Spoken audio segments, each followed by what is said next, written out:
ડભોઈ શહેરમાં સુરક્ષા વ્યવસ્થાને સજ્જ કરવા માટે તંત્ર એક્શનમાં આવ્યું છે. ખાસ કરીને સીસીટીવી કેમેરા અને સ્ટ્રીટ લાઇટના સમારકામની કામગીરી હાથ ધરવામાં આવી રહી છે.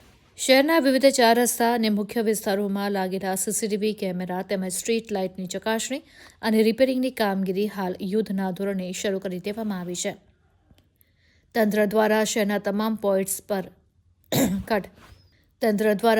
તમામ પોઈન્ટ્સ ઉપર તપાસ કરવામાં આવી રહી છે, જેમાં કયા સ્થળે કેમેરા અને સ્ટ્રીટ લાઇટ બંધ છે તેની તપાસ કરીને કેમેરા અને સ્ટ્રીટ લાઇટ કાર્યરત કરવા માટેની ડભોઈ નગરપાલિકા તંત્રએ કવાયત હાથ ધરી છે.